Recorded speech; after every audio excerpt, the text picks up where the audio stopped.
Velshi in for Chris Hayes. It was another extraordinary day in the era of Donald Trump. The president wielding his power to push Israel to deny entrance to two American citizens, two elected U.S. officials for that matter, because those American citizens, those two women, are his political adversaries. Democratic Congresswomen Rashida Tlaib and Ilhan Omar had planned to visit Jerusalem and the West Bank this weekend. The two lawmakers are vocal critics of the Israeli government and its treatment of the Palestinian people. But as of just last month, the visit appeared to be on track. The Israeli ambassador to the United States, Ron Dermer, who's extremely close to the Israeli Prime Minister, Benjamin Netanyahu, said the two members of Congress would be allowed to visit, quote, out of respect for the U.S. Congress and the great alliance between Israel and America.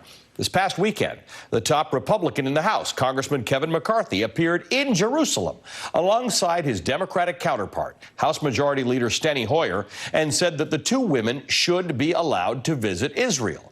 This is how the Israeli newspaper Haaretz covered those comments. Quote, U.S. House leaders back Netanyahu's decision to let Tlaib and Omar enter Israel. So, it certainly seemed like a done deal as of this weekend. But this morning, the president tweeted, quote, it would show great weakness if Israel allowed Congresswoman Omar and Congresswoman Tlaib to visit, Trump claiming the pair, quote, hate Israel and all Jewish people. It's worth noting that Donald Trump once insisted that at least some of the white supremacists and neo-Nazis who marched in Charlottesville, Virginia, a group who walked the streets carrying torches and chanting, the Jews will not replace us, were, quote, very fine people. He also reportedly told the former president of his casino, quote, the only kind of people I want counting my money are short guys that wear yarmulkes every day. Well, today, shortly after the president's tweet, Netanyahu reversed course and did Trump's bidding, officially barring Congresswomen Tlaib and Omar from Israel. The move garnered strong criticism from Republican and Democratic lawmakers, and even the powerful pro-Israel lobby group AIPAC called it a mistake.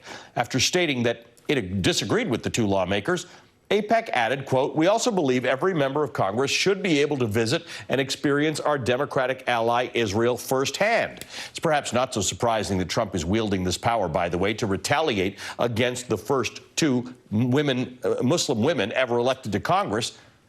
And don't forget, one of the centerpieces of his presidential campaign was a proposed ban on all Muslims entering the United States until we can, quote, figure out what the hell is going on. Trump has repeatedly targeted Tlaib and Omar specifically, along with two other congresswomen of color, Alexandria Ocasio-Cortez and Ayanna Pressley, even telling him to quote, go back and help fix the totally broken and crime-infested places from which they came. All four women are American citizens. Three of them were born in the United States. The one who was not, Ilhan Omar, I should note, has been a U.S. citizen longer than the president's wife, Melania. Last month, after Trump attacked Congresswoman Omar at a rally, his supporters chanted, send her back, and Trump did nothing to stop those chants. In a statement today, Omar described the decision to ban her from Israel as an insult to democratic values. Quote, Trump's Muslim ban is what Israel is implementing, this time against two duly elected members of Congress. I want to get some reaction now from Democratic presidential candidate Bernie Sanders, independent senator from Vermont. Senator, good to see you. What's your reaction to President Trump asking the president of Israel, Benjamin Netanyahu, to do this, and Netanyahu obliging? Well, I wish I could tell you, Ali, that I am shocked. I am not. We have a president who tragically is a racist, is a xenophobe, and who is a religious bigot. But the idea that a member of the United States Congress cannot visit a nation, which, by the way, we support to the tune of billions and billions of dollars, is clearly an outrage. And if Israel doesn't want members of the United States Congress to visit their country to get a firsthand look at what's going on, and I've been there many, many times, but if he doesn't want members to visit, maybe he can respectfully decline the billions of dollars that we give to Israel. Over time, in excess of $140 billion, last year alone, $3 billion in various types of aid. You've actually suggested that that might be used to leverage some of Israel's behavior that Representatives Omar and Tlaib are critical of, as you've been critical of. Well, all that I am saying is that we need a Middle East policy which is even-handed. which protects the independence and the safety of Israel, but also shows respect to the Palestinian people, many of whom in Gaza and elsewhere are suffering incredibly. Unemployment rate off the charts. People cannot leave their community.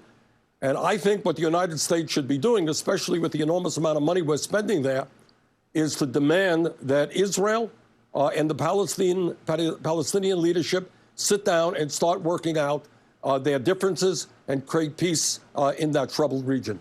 Senator, you know, I'm never going to pass an opportunity when you're on with me to talk about the economy. I want to talk about what's going on this week. Donald Trump's trade war, the effect that it's having. Look, he's been roundly criticized for the way he's handled this, not critical of the fact that he and some of his supporters believe that China needs to be dealt with differently. You too have had views, and many of your supporters have had views that we lose out to manufacturing that comes from low-wage countries like China. Watching what you're watching now, how would a President Bernie Sanders deal with trade issues differently? Because you were against the TPP. You have come out against a lot of these trade agreements. Yep. So how would you handle matters differently so that we don't get ourselves into the pickle we're in right now? Well, first of all, you don't do trade policy by tweet. You don't have a belligerent policy toward our allies all over the world. What you do is sit down with the stakeholders, which is labor, which are farmers, and you work out a trade policy which works for ordinary Americans and not just large corporations, which has historically been what our trade policy is about. Look, the truth is that if you looked at NAFTA and PNTR with China, that has cost us some 4 million jobs. So I happen to believe in trade. I'm a strong believer in trade, but it cannot be unfettered free trade, which it really is not. It's nothing free about it. But it has to be fair trade, which protects American workers and farmers. Senator, when you got into government, trade, I'm making this up, but it was somewhere around 20% of global GDP. It's now somewhere around 60, in excess of 60% of GDP. The world got richer for it. GDP is higher. Corporate profitability is higher. The fact is there's more money because of trade. We haven't used that money to train people, to retrain people, to equip people for the future. Is trade really the enemy, or is how we deal with the profits from trade the problem? Well, Ali, I think trade is one of the problems. Automation and artificial intelligence, which are going to cost us many, many jobs, are another part of the problem. But to answer your question, when we talk about the overall economy, it's more than trade. You have to look at a situation where today you have 3 people owning more wealth than the bottom half of American society. That's not just trade. There's a lot of factors involved there. You have major corporations like Amazon not paying a nickel in federal income taxes. You got half of the American people working paycheck to paycheck. 87 million Americans are either uninsured or underinsured. And tonight, some 500,000 Americans are going to be sleeping out on the street when 49% of all new income goes to the top 1%. So the bottom line there is trade is one of the issues, not the only one. We need an economy and a government that works for everybody, not just the 1%, which is currently the case. What does it look like to work for everybody? And I know we'll get to Medicare for all in a second, because that's one of the things you say will work for everybody. But what does it mean for the rest of people who are not employed? Who it's not a huge percentage of our population. It's a very low percentage, but it's stubborn. There are a number of people in this country, somewhere around 10 million people, who are not participating in this economy. But Ali, it's not just the unemployed. And you're right, there are more than we think, and they're hurting. It is, in fact, tens of millions of people who are trying to get by today on 10, 11, 12 bucks an hour. You can't do it. It is people in Vermont and in California working 2 or 3 jobs in order to pay the bills that their families are needing. It is elderly people who are trying to get by on $12,000, $13,000 a year Social Security. It is people, 1 out of 5 people cannot afford the medicine that their doctors prescribe. So the truth is, you got an economy that's doing really, really well for the people on top, but a lot of people are hurting in the bottom 50%, and that is an issue we've got to talk about. All right, let's talk about Medicare for all. You know, I like talking about this with you. Yes, Kevin, I know. coming from Canada, I understand what everybody having health care looks like. However, one of the things you and I have talked about is that there will be structural change with your plan. There will be people put out of their jobs, and there'll be a transition, and you've talked about it taking at least 4 years to get done, if not longer. Now we have a different problem on our hands. We have a president. We're 10 years and 2 months into an expansion. It's a very long one. At some point, there's going to be a recession. There are some people saying this president might march us headlong into one with his trade policies. What happens? Bernie Sanders wins the election. President Bernie Sanders, are you going to implement Medicare for all right off the top if you happen to be in a bad economy? Absolutely. Oh, absolutely. Well, this will improve the economy. When you got 87 million people who can't afford to go to the doctor, you got 30,000 people who are going to die this year because they don't get to a doctor when they should. When you have 500,000 people, it's unbelievable, 500,000 people go bankrupt because they cannot afford the outrageous medical bills they get. Only country in the developed world where that happens. That's right. So if you're asking me, overall, will it improve the economy to have Medicare for all over a 4-year transition? The answer is absolutely yes. And I'll tell you one of the things we don't talk enough about. It will help home health care for the elderly who don't have to go into a nursing home because my legislation covers home health care. The other thing it does, which is pretty amazing, is that if you are in a job right now, and there are millions of people who are at a job that they really don't like, but they're there because they get decent health care. When you have Medicare for all, suddenly you're going to see a whole lot of people starting small businesses, going out and doing all kinds of incredible things because they are not now chained down at a job which they have only because they have decent health care. Senator, good to talk to you. Thank you for joining us tonight. Thank you. Senator Bernie Sanders of Vermont, presidential candidate. Ahead, more on the president's continued attacks on the first 2 Muslim women ever elected to Congress, the divider-in-chief as campaign strategy ahead. One consistent theme in Donald Trump's political career has been his systematic attacks on Muslims. It started in 2015 when he proposed banning all Muslims from entering the United States. Okay, so remember this. So listen. Donald J. Trump is calling for a total and complete shutdown of Muslims entering the United States until our country's representatives can figure out what the hell is going on. That continued through 2016 when he attacked the Muslim mother of a fallen U.S. soldier, a Gold Star mother who took the stage at the Democratic National Convention. He suggested that she didn't speak alongside her husband because, quote, maybe she wasn't allowed to have anything to say.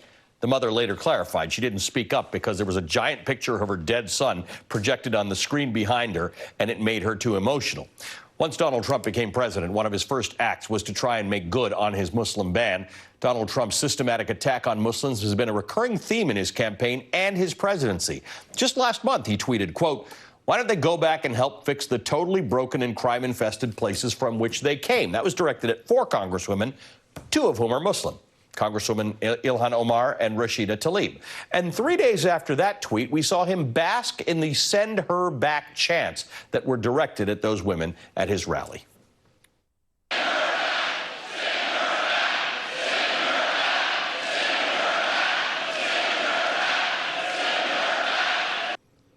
Now, it's important to remember that this hateful rhetoric is literally a campaign ploy. It began on a campaign stop in 2015. It's continued through his presidency, and he's using it again as he seeks re-election. Anti-Muslim rhetoric is a key part of Donald Trump's strategy to win in 2020. Joining me now are 2 people with significant experience covering Israel and the rest of the Middle East. Rula Jabril, a journalist and foreign policy analyst who grew up in East Jerusalem. Ayman Mohyeddin, who has reported on the Middle East extensively before becoming the co-host of Morning Joe First Look right here on MSNBC every morning. Welcome to both of you. Thank you for being here. Rula, you've had a few hours to digest this. What stands out to you as the most egregious part of what happened today? And I remind people it was Donald Trump tweeting about how Israel should block these 2 women, and then the Prime Minister of Israel acquiescing. We are both ethnically Palestinian, and I'm speaking obviously today as a journalist, as analyst. However, Palestinian people if you're an Arab or Palestinian, you've been banned many times from entering Israel and even prevented from crossing from one area to another. So we're familiar with this. What is new is Israel escalation in its war on every critic around the world. And this is backed by the President of the United States. I don't know if there's a precedent, any other leader in America that ever lobbied to ban Congress. I can't think of one. I don't remember anyone. However, it's the Israeli government and Trump, they're united in defining their countries, their relative countries, along racial, religious line. And now they are taking it to the next level in the case of Israel and the case of Trump, where they're saying, if you criticize us, you will be banned. These two women have a role as representative of U.S. Congress that's been, by the way, the biggest ally of Israel ever, not even the White House or any president, has been Congress. They've been giving them aid for years, and they've been very generous with them. So Israel is saying, if you want to visit Israel or the territories that we control, which is the occupied territories, you have to go through AIPAC and approve of what we are doing. If not, we don't want you here. So they're throwing Democrats under the bus, and they're aligning themselves totally with Donald Trump and his vision of ethno-religious project of exclusion and purity. This is what's happening today. Interesting point, though, that in doing this, in blocking these two women, these two members of Congress, whether they're members of Congress or not, Israel is sort of underscoring the point that critics of Israel have, that you can't get to the West Bank, you can't get to the occupied territories, you can't get to Gaza, but with the permission of the Israeli government, which they denied because these two women are critics, active critics. There's three components to this, and that is certainly one of them. I think one is this underscores the reality of what occupation is. It's that Israel controls the lives of these millions of Palestinians that live there. Anyone who wants to access them to see for themselves what that reality is on the ground, whether it be a human rights activist, whether it be a sitting member of Congress, whether it be a politician or even an entertainer, they would be limited because Israel ultimately controls who goes in and out of the territories. Two, it also, for the first time, marks a slight and dangerous potential shift for what Israel has done, in that it's exporting its policy of silencing those who want to support BDS beyond its borders, this time to an American congresswoman. We have seen them try to do that internally within Israel. There have been Israeli activists and Palestinian activists who have been banned from traveling out of Israel. But now to see them denying this, it takes it to an international level that we have not yet seen before. And finally, it undermines the so-called special relationship between Israel and the United States. You had a lot of members of the Democratic Party just last week or in the week before standing in Israel saying the Israeli prime minister is not a racist, vouching for Israel being an open and secular and free democratic society, and saying all the things that we're hearing are bad. They have egg on their face today. They vouched for this Israeli government, and today that Israeli government has essentially not only disrespected the institution of Congress, but has also disrespected members of the Democratic Party. It is now incumbent upon the Democratic leadership to correct that and stand up for that. You were talking about BDS, the boycott, divestment, and sanctions. Rula, the ambassador, David Friedman, the ambassador to Israel, said this today. The boycott, divestment, and sanctions, BDS movement against Israel is not free speech. Rather, it is no less than economic warfare designed to delegitimize and ultimately destroy the Jewish state. I think South Africans would disagree. I think what apartheid South Africa was only economic sanction and a pressure for the international community. It's a non-violent. So what path does Friedman give to the Palestinians? And by the way, it's good to mention that Ambassador Friedman has been financing the settlement enterprise that is illegal, that's been stealing people lands. And this is not the first time, by the way, that they block a U.S. official. They blocked Jimmy Carter. President Carter was supposed to go a couple of years ago from Jordan, from Allenby Bridge, to visit the territories, the occupied territories, and the Israeli prevented him from going. And they prevented other people. But what this administration is doing is basically saying to the world, the America we want is basically an America for white people, for people who are evangelical and Christian and white people. Israel has been doing that for a while. They even enshrine in laws, discriminatory laws, the nation-state bill law. What does it say? That people like you, Ali, like me, like Ayman, who are American first and foremost, and then we can be Muslim or Sikh or whatever, they will define us always and see us only through the prism of one thing. So which is our ethnicity or our religion, which is really a betrayal of the Declaration of Independence of Israel that talked about equal rights. So when Bibi Netanyahu stand there and say Arabs are driving in droves, and then the Congress give them basically a pass on BDS and tell them, no, we will condemn BDS on your behalf, you're basically licensing him and giving him a pass to do what he did today. So the way to fight this is to stand up to Israel for what they are doing, not what they are saying, what they are doing. And what they did today is a clear declaration of war on Congress itself, especially Democrats. Rula, Ayman, thank you for joining us tonight. Thank you for having me. Rula Jibril and Ayman Mohyeddin. After this, new reporting